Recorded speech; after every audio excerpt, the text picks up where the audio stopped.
All right, folks, thanks for coming to our first of another round of OMFIT tutorials. As Will put together the slide here on the left, he shows the very first OMFIT workshop happened 10 years ago. It's actually 11 years ago. I looked at the Monday, February 11th to correlate it. And, you know, OMFIT started as a postdoc project for Orso Meneghini. And then I quickly joined on, recognizing the power of what he was trying to do. And so, you know, it's been around for a while. I think there's some definite strengths to it. And it's good to have Will as a new person.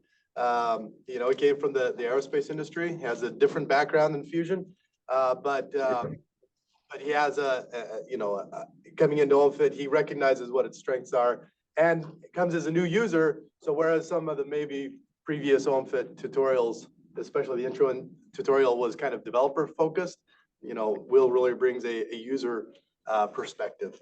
So happy to have him come up and go through the intro, the OMFIT overview of this OMFIT tutorial series of 2024. Thank you, Sterling.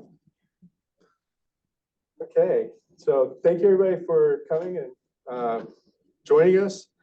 This tutorial, first of all, my name is Will DeShazer. I've been with the CSS group for 2 years now. I started back in January of 2022. And when I was hired on, one of the things I did was take over the maintenance or the ownership of OMFIT. So that's why I'm here to talk to you today. Basically, the content that we're going to talk about today is really an overview. And since I've been here, in the 2 years that I've been here, I've had to field many different questions. And so, you know, there's still things that people don't understand about the core concepts of OMFIT. So hopefully when we get done with this tutorial, you will have an appreciation for some of those things. Also, if you have experience with OMFIT, this may be a little bit below you. So enjoy, and I hope the pizza satisfies you. All right, so as far as the overview, these are the things that I'm hoping that you walk away with some sense of when we're done. First, what is OMFIT and what problems does it solve?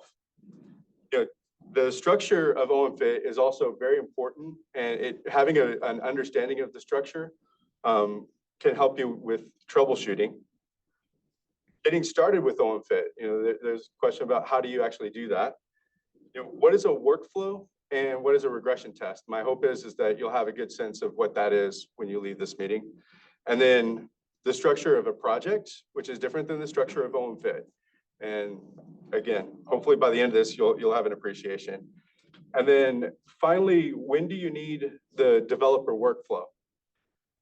Because we'll go through that. Anyway, so what I'm going to start with, what is OMFIT and why OMFIT? So what is OMFIT? OMFIT is really about trying to enhance and extend present modeling capabilities by supporting and leveraging, integrating existing research. So, you know, oftentimes when you're doing studies, you're pulling together various tools to try and come up with an integrated design or integrated research. And so OMFIT is really about trying to make that process easier and more seamless so that you can focus on the physics and less about how you tie programs together. So how does it do that? Well, OMFIT is really a hybrid between a workflow manager and an integrated development environment. And this statement is a really big statement. And I believe really when I think of OMFIT personally, I think of OMFIT as being a tool that is not really just specific to fusion research. It's been very geared towards fusion research because, you know, Orso and Sterling, this is their baby, but it really is something that is applicable across industries. So first we'll start with the heart of OMFIT, which is the tree. So one of the things about the OMFIT tree is that the paradigm really treats files, data, and scripts as a uniform collection of heterogeneous objects. And that's the important part. Because of the way the paradigm that OMFIT incorporates, these objects can be treated fundamentally to a large extent as the same thing, which means that you get predictable behaviors from these things when you're trying to integrate them. It kind of abstracts and separates that. And that's very useful for getting the job done. It provides a consistent way to access and manipulate. So one of the cool things is objects can move within the tree, and they can be nested. So you could take a module and put it as a submodule of another module. And we'll talk about why you would want to do that and what the benefit is. But in general, just having that capability enables you to do complex compound tasks. Over here, just for the illustration, this is what the tree looks like. This is the tree view right here. And you can see nested modules and objects within it.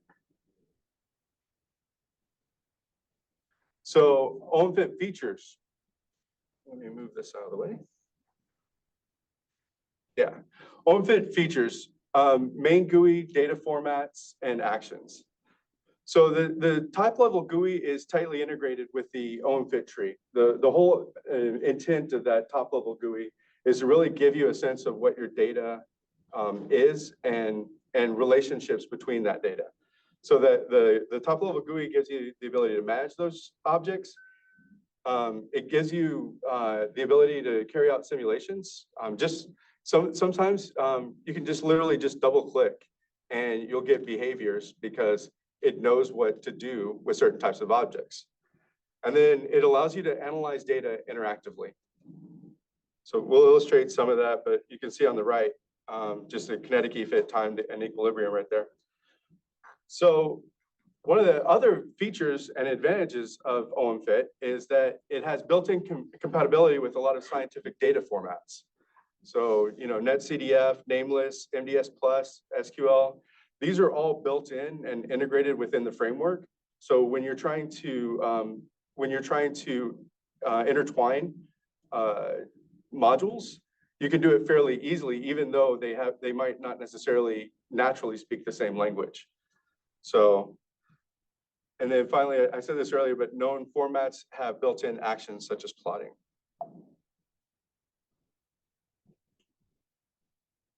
So I want to do a quick aside about integrated modeling and data formats. So when we talk about connecting two codes, there's really two ways. There's probably more ways, but this is the thing that I think is important. There's two ways to think about connecting codes. One is what you call a tight integration. Tight integration typically, I would say, is when you compile the code together, where you share the same memory space, and you usually do these exercises for speed because you want the communication of data to be as quick as possible. One of the challenges with tight integration, though, is that you have to really have an understanding of the infrastructure to make sure that you're making the connections correctly. And so oftentimes these exercises are labor intensive. It takes you a while to be able to get at the data that you want. But you get the benefit is you get the speed. There's another concept which is called loose integration. And loose integration is really what OMFIT is targeting. OMFIT, a loose integration is basically taking the output of codes that are pre-existing and allowing them to drive and communicate with other codes. And so, really that is one of the pinnacle capabilities of OMFIT is this ability to link through basically a file-based communication. Oh, the nice thing about this is it allows for rapid prototyping. The idea that you don't have to go in there and understand how the code produces what it is. You just say, it does what it does. I just need the output, means that you can then go in and focus on how do I get that output into the input of the other one. And again, this is an exercise that everybody's done. But when you have something that knows how to do formats automatically, so you don't have to do that yourself, you get benefits. Another feature, and I'm trying to take these in steps. so that when we get, so we're building a little picture here. OMFIT Python task is one of the key framework tools that you have. And what it is OMFIT Python task is basically a meta script, which I have it trademarked. Everybody knows that that's my word. Yeah, so it's a meta script, and the meta script is basically Python Python-like. So basically, if you know Python, you'll feel very familiar when you go in there and start coding. It turns out that it will get translated into Python. So ultimately, what is being driven is Python, but it is the mechanism by which we are able to tightly integrate the framework with the tree. So there is a level of infrastructure that you need in place to be able to access the tree as if it's part of your data set. And so that's what the OMFIT Python task does. So for instance, you can specify a location within the tree by basically saying, we'll talk about root later, but you can say where in the tree you want the data to be sourced from, and then you can pass that into another code or wherever you want to do something with it. So that's really what OMFIT Python task does. Also, the OMFIT Python task, it will allow you to be able to call executables at the system level. So that's one of the benefits, is that on the interface level, you're using Python. On the backend side, you can drive system level calls, which means that you can basically use compiled codes to run them and then bring that data back into OMFIT. So it also has it makes it possible to do specialized plotting. So basically you can go in and build plotting scripts, and it also is the workhorse for doing post-processing and passing it into modules. I didn't mention the default vars, but this is the default. The reason why I highlight this is because this is one way where it is not Python. It is this meta script, and when you use in Python, you would say def function name and give it its arguments. In OMFIT Python tasks, you pass data between modules through default vars. So default vars is very much like def, the def command in Python. It has some subtleties there, and I don't want to go into the subtleties for an intro class, but I just want you to be able to understand what's going on there. That this is really the mechanism by which we have interaction with the tree. Finally, OMFIT has a lot of built-in framework stuff for building customized GUIs. So OMFIT uses Python TK as the backend, but the way that it's structured, it simplifies the layout. So you can focus in on flow, not necessarily have to deal with, how do you build a GUI? And trust me, that gets really complicated really fast. The OMFIT GUI, as with the other framework aspects, is really tightly integrated into this paradigm. And so when you're using OMFIT GUIs, it will make it easy to speak to the tree. It'll make it easy to speak to OMFIT Python tasks. The linking of all these elements is tightly integrated within the OMFIT framework. So it gives you, this is the building the structure here. And what it does is it leads to OMFIT's killer features. So you start with the OMFIT tree, which is your data model. You have your Python tasks, which give you a lot of powerful interactions with a minimal amount of thought, because if you know Python, you're going to be very familiar with Python tasks, OMFIT Python tasks, and you have this OMFIT GUI. So then what you can do is take these elements, bring them together, and that gives you this new thing here, which is the workflow and the project. And really, this is what I consider to be the killer feature of OMFIT. And this is the part that would be accessible beyond just Fusion, really, because now you can focus on workflow in the project. And I'm going to talk a little bit why is the workflow and why is the project really a killer feature? And we're going to start with the workflow. So, by itself, an OMFIT GUI shows the state of the OMFIT tree or at that time. So it by itself is static. The OMFIT tree retains the state of the data, but it's the OMFIT Python tasks that populate the OMFIT tree. So the question is, what's missing when you have that? Well, what's missing is the proper sequence of how to do things. And I know that anybody who's ever done a physics analysis will know that you get a nameless file and you have to go in there and figure out which part of the nameless you need to change. There's a series of analytical steps that you have to take before you get to have confidence that your result is a meaningful result that's been done correctly. But when you have this concept of a workflow, you've distilled that information into an interface. So what that does is a workflow reduces the barrier of entry for new physicists. You can basically say, here's the workflow. If you look at this, you can visualize what the steps are instead of having to go in and read code to understand what the next step, or read a README or read a text file. It's very helpful. It also increases the chances for a valid study. It doesn't make it impossible for somebody to do something wrong. There's plenty of ways you can blow it. But if you know what the recommended steps are by subject matter experts, then you have a better chance of producing good results.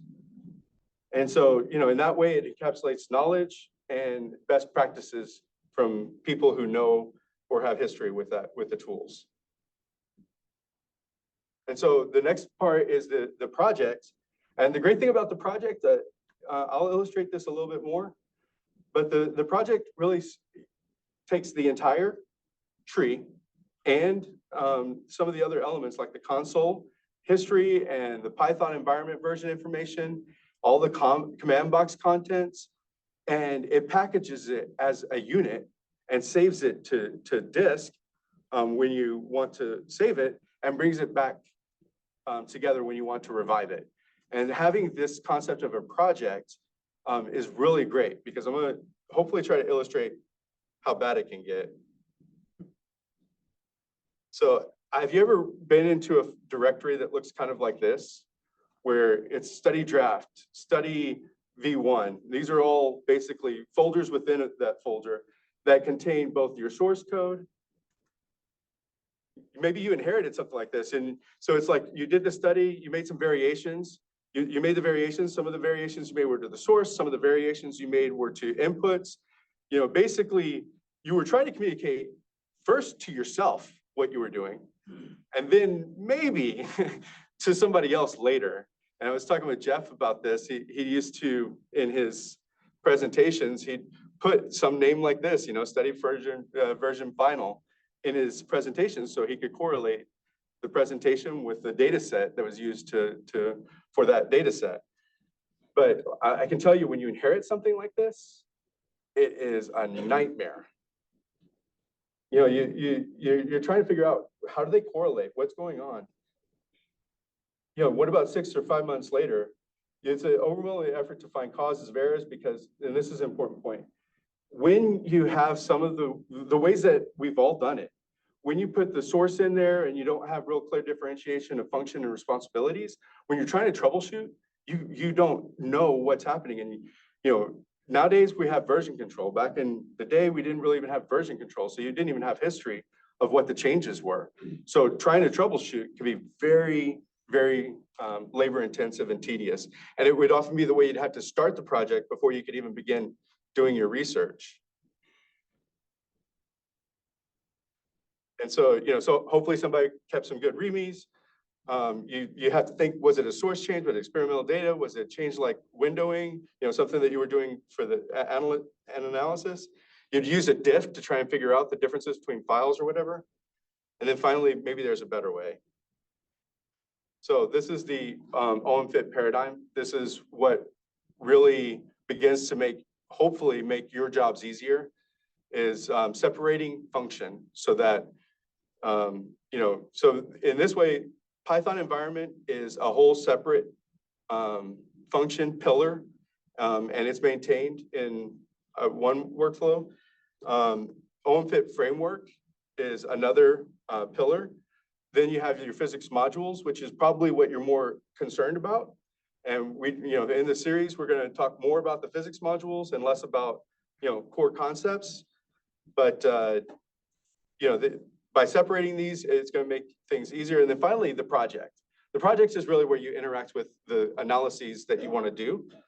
And by separating them, you're going to get some benefits. So first, talking about the Python environment. We manage the Python environment through Conda.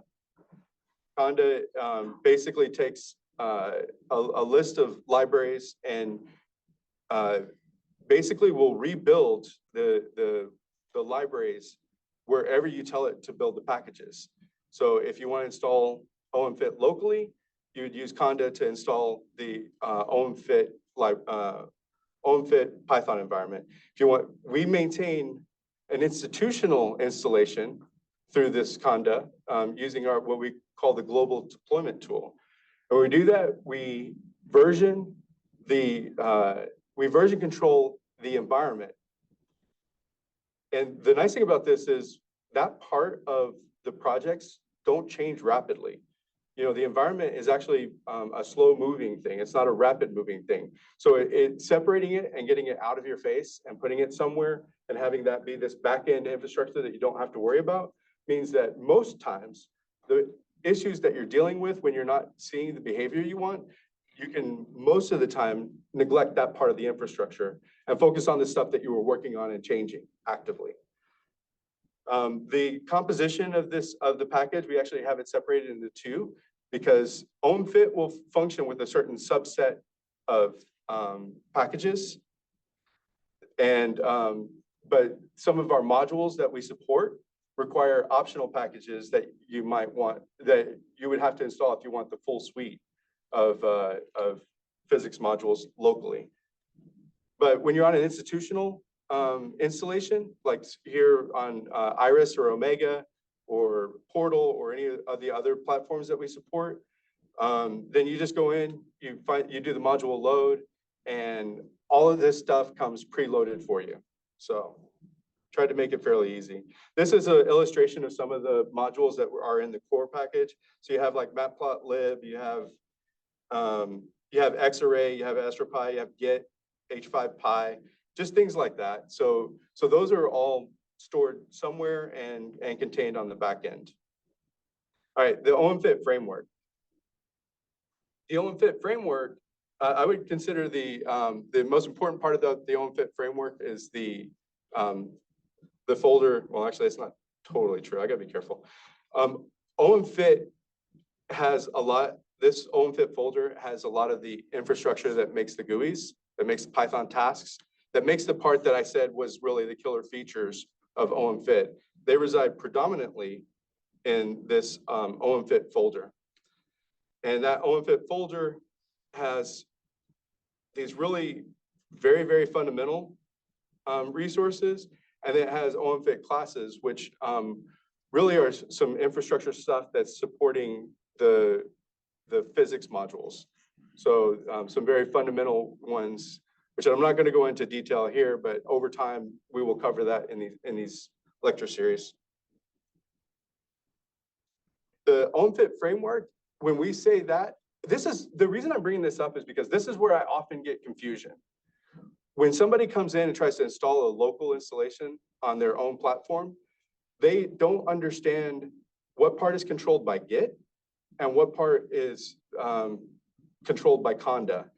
And so you go in and the OMFIT framework part, the stuff that makes the GUI and makes the interaction for the workflows, that's all the Git part.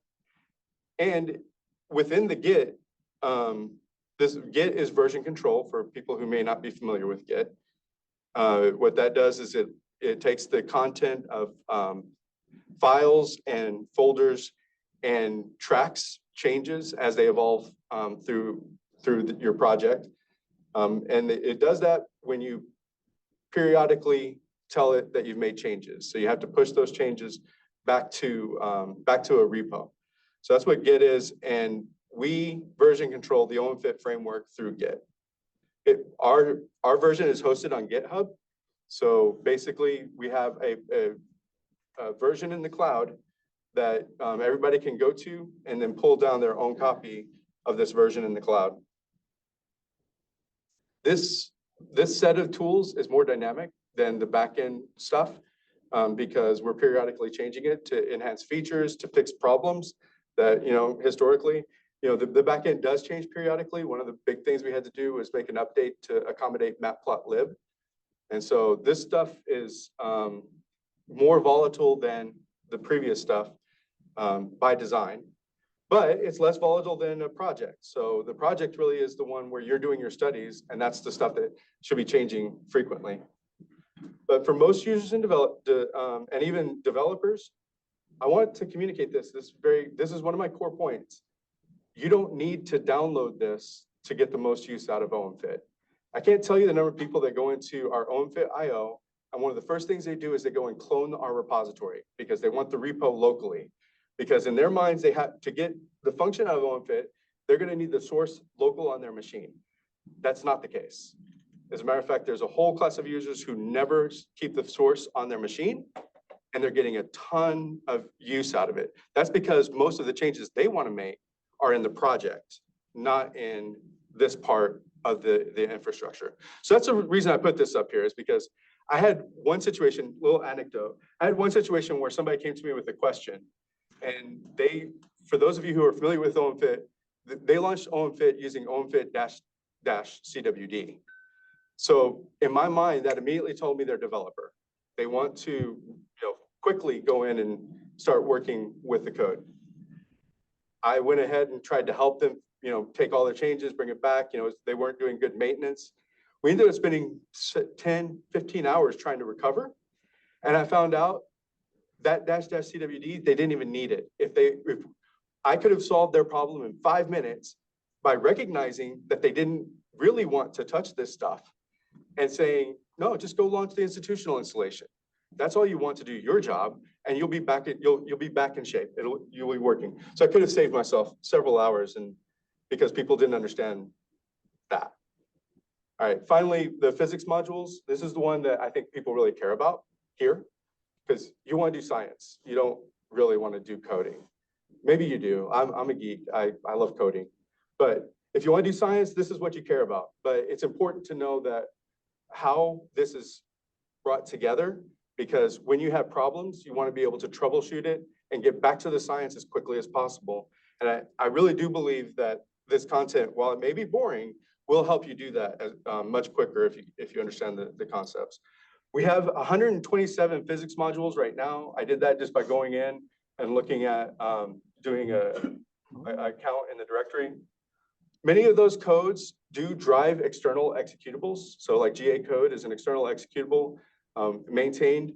You can build your own executables locally and then tell OMFIT to point to your local version, not necessarily. And again, you don't have to do that exercise by cloning OMFIT.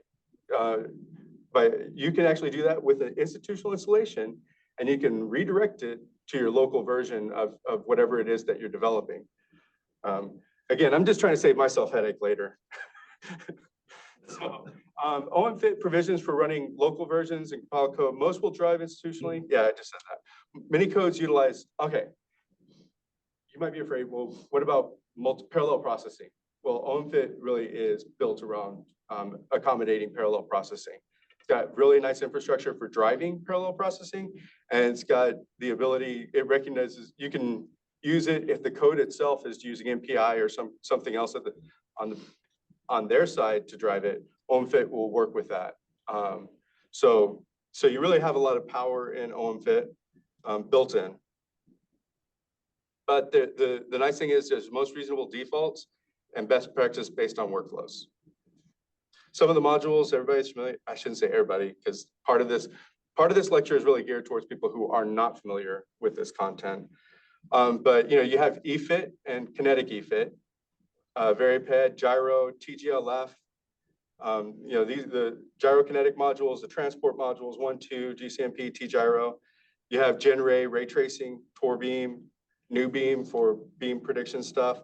So you have, these all are already existing within there. So, it's possible to just go in, know what shot number and time slice you want, push a button and actually start immediately producing some results that you can put in a paper. So, that part is nice.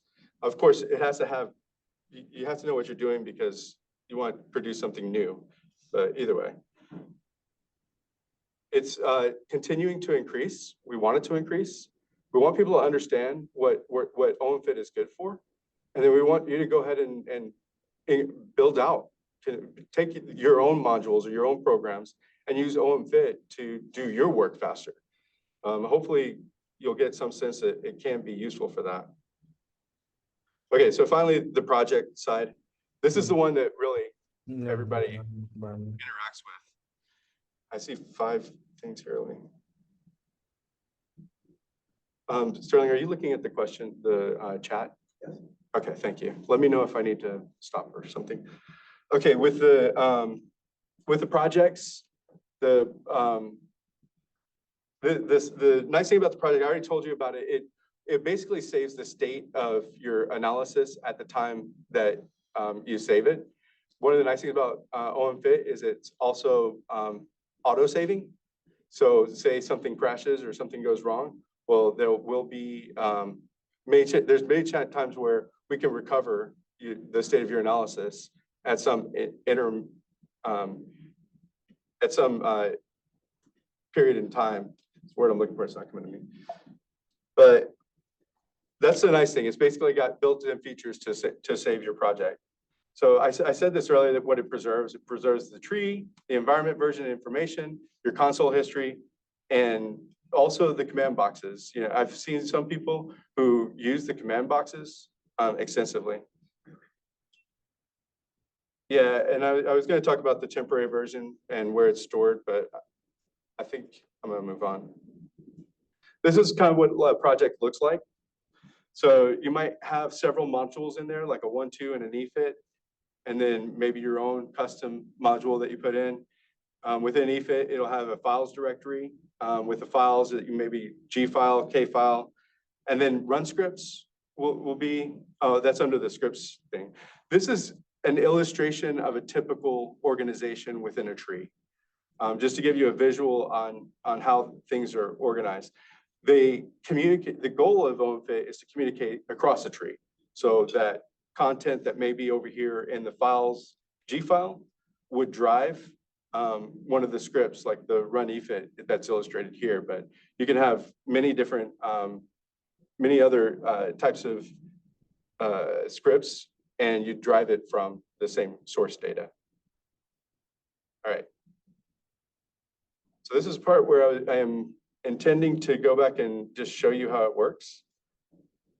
Actually, let me do this. I'm calling an audible here on my presentation. So the first thing I want to just, before I do an illustration, let me show you the top level GUI so you know what I'm talking about. First, we have the tree browser.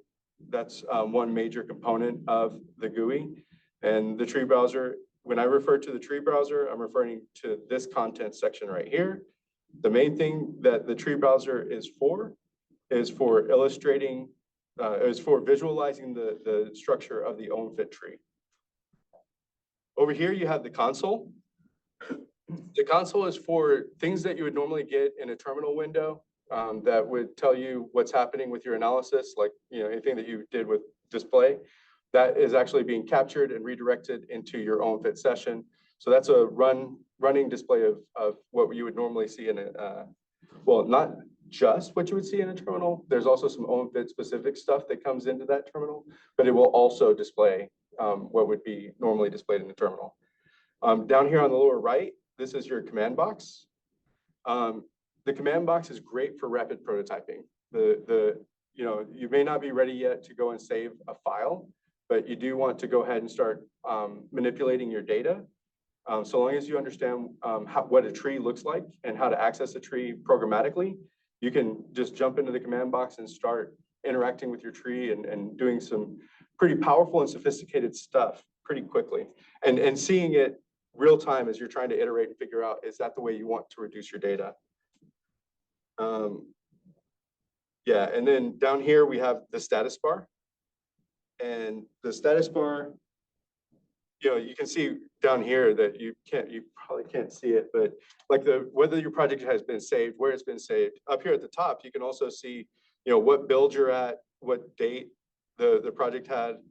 There's a lot of hidden data that can be important from time to time all around OMFIT, but these are the major components, and you get 90% of it. There's also the menu, which is not highlighted here, but the menu also is very important. Okay, with that said, let's just launch OMFIT. So honestly, when I first started, I was the type of person that wanted to drive everything from my personal computer.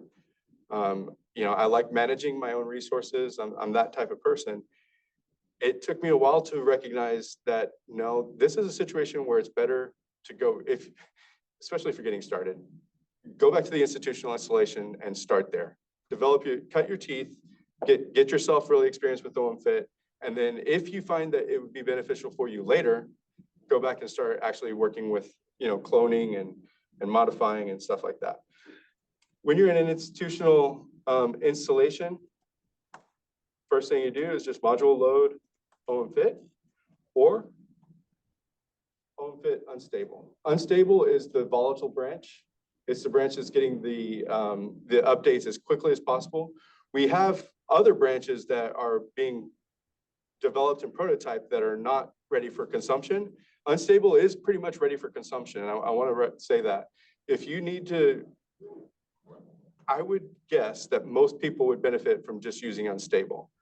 If you feel more secure about using OMFIT main, then by all means, stick with that. That is the most stable. That has gone through the most regression tests and has the largest confidence that it is stable. Once you load it, that module statement puts the resources of OMFIT into your path, so that when you want to launch OMFIT, you just type OMFIT. This information, maybe it's intimidating because you see a lot of things running, but what it's telling you is it's looking for all the resources and making sure that the resources correspond to each other. This is, again, another reason why I don't recommend newbies come in and start using their own version of OMFIT, because there is that whole thing that I did before that might have bored you or may have seemed simplistic. That whole thing needs to be somewhat in your wheelhouse and in your understanding internally before I'd recommend, messing around. You'll spend more time messing around with the infrastructure of OMFIT than doing your physics. All right. When OMFIT launches, it starts with this splash window here. This splash is immediately giving you some information. It's telling you the state of the source, what's been changing. So you get the message right here. It's a new release, released December. Is that right? I'm not sure why that is. I knew it was going to happen in a demo. Anyway, that's dated. I just opened it earlier and it opened to. You're on main, are you? Yeah, let's get out of main. I say just press forward. Press forward. All right. I'm going to trust your advice. We're 12:43 now. We have somebody coming in afterwards, so I will probably start winding down here relatively soon. I got through the main content that I wanted to share with you guys. Now I'm trying to illustrate what's happening. So anyway, this tells you what the state of the backend framework is and what's been updated. The three buttons, I used to just immediately go down here to continue OMFIT, not recognizing that Sterling and Orso had put in some thought. And actually, these other three buttons are pretty powerful. If you've been working on a project, you might just want to go into the previous project that you were working on. Well, just click that button and it immediately goes through that. You don't have to go in and go to the menu and do file save. You just click that button and boom, you're getting back to where you were at yesterday or at 3:30 in the morning. Next thing is you can open a project. Say you have a project that you've been working on. It's not the one that is the last one, but you want to go to a previous project. Well, then you immediately go in and start opening a project. Finally, importing a module. 9 times out of 10, what you're going to do is go in and import a module. So why not just click this button and save you the steps, because this button will take you to where I'm going to take you right now. If you continue to OMFIT, first thing you would do is come up here to the file, and you would import a module. I am skipping all the issues with setup, just so you know. The setup is, there's some content on OMFIT OI that will show you how to set up. Feel free to look through that. Maybe if we get enough feedback, we'll go back and talk about setup. But when you go to the import module, this is where all of your physics modules are. And the one that I wanted to highlight, if I left you with nothing else, one of the ones I wanted to highlight is this module called tutorial. The tutorial module, I didn't know about for several months I was working here, and I would have benefited greatly from having looked through the tutorial module. So I'm hoping I'm saving you some time by alerting you to this module. This module contains very small examples of different features that you might want to learn from. So it's broken down into scripts here. So just to make sure that you understand what I'm doing, I went and clicked the disclosure button to the left of the left of the tree entry, and that basically said, because one of the things about OMFIT is it's nested. So module within a module or script within a script. These are not the same things as folders, but you might be inclined to think of them as a folder. All right, so the one that I did for illustrating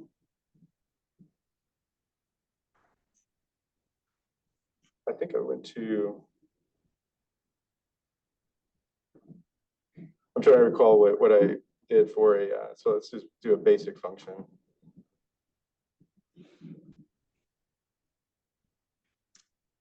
So to open up a file, you hit the space bar. You highlight it and then hit the space bar. And when you highlight it and hit the space bar, that'll bring up an editor. The default editor can be changed. That's actually a user customizable thing. So if you have a preferred editor, you can use that. By default, we use idle or idle 3. And so there was a period where Python 3 was converting from Python to Python 3, and Python 2 was separate, and idle wasn't updated. But I think everything's working now. So you just go in there, hit the space bar, and you can see. Now this one is really very Python-like. So we have the def function, returns x squared. So this was just a very simple illustration. Maybe it was under the GUIs or plots.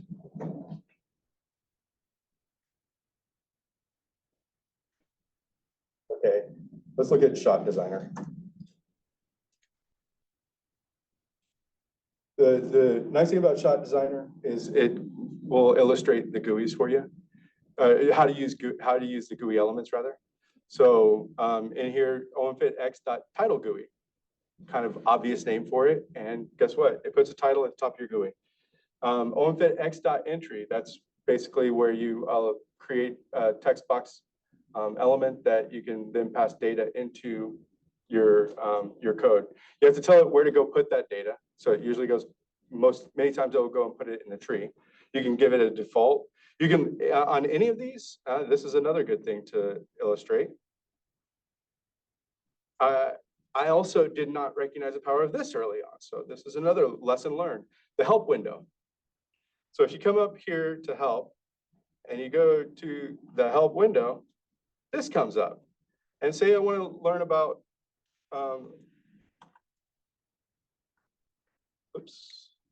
say I want to look at OMFIT X.entry. Over here. Oh, well, say I don't know what elements are available to me. That's a good one. This is a quick one. You can just click on the GUIs and look, there's all the list of GUI elements that are available for you to build. Oops. Say you want to use some plots like view 1D or view 2D. you can use the help menu to help you look at what the function is, and then it'll have the help information that'll hopefully allow you to be able to utilize it. Utils. Yeah, here, this one, the math, Butterworth smoothing. You have a lot of built-in algorithms because that's generally useful to the community. So you can access those. You can learn about how to access those going through the help and going through the tutorial to see what they've done. But if this works right, you go to Shot Designer, double click. Generally, if you don't know what it does, try double clicking it. You might see something happen. Could be bad. Most of the time, it's just going to launch a GUI or a plot. So this one, it fetches an equilibrium. So if you look over here, when we fetch the equilibrium, what it's actually doing, that function should be fetch equilibrium. Yeah. Yeah, it's Shot Designer. Sterling? Yeah. Where is it sending it to the OMFIT Python task? I don't see a .run or anything here. Yeah. It doesn't do it. It doesn't connect So actually. Line 37 just references the function defined above it. So, okay, there was some other illustrations that I was playing with last night that actually did things like MDS plus. That's a useful one. If you learned how to, if you wanted to figure out how to interact with MDS plus through OMFIT, go in there and look around and you'll find it. It's 12:51 now. I'm close to stopping. The other thing I wanted to show you were regressions. And I want to just go to my slide on that one.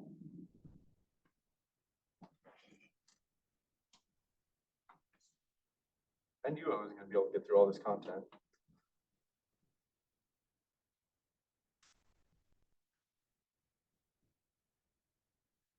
Okay. So another way to learn really quickly is to go to the regression tests.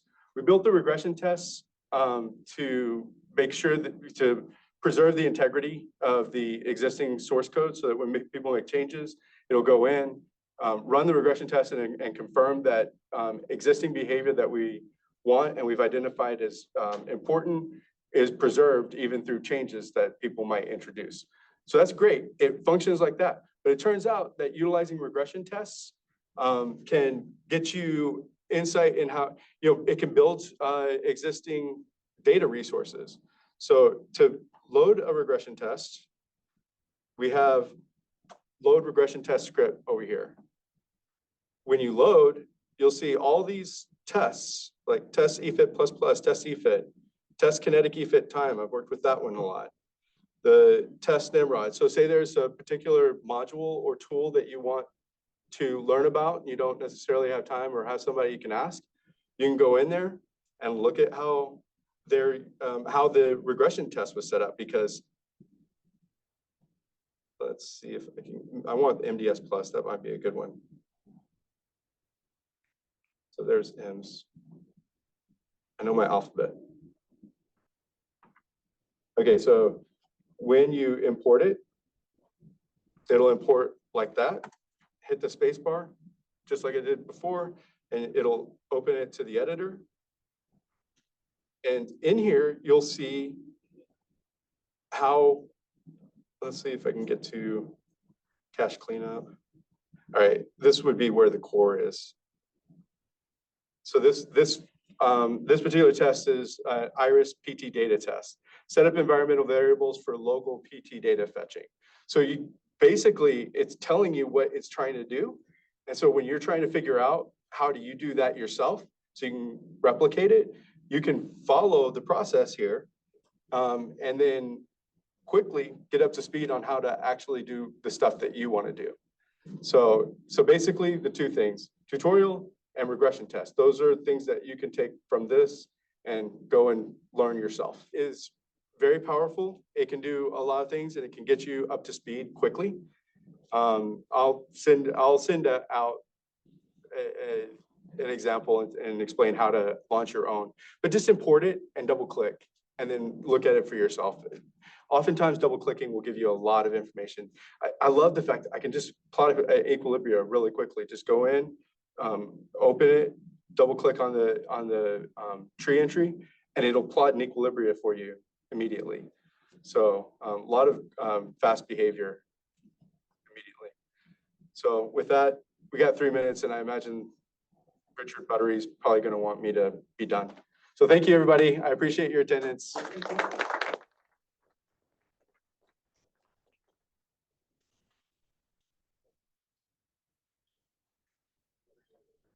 I just want to say briefly before people on Zoom take off, there will be more of these and they will focus on particular physics modules.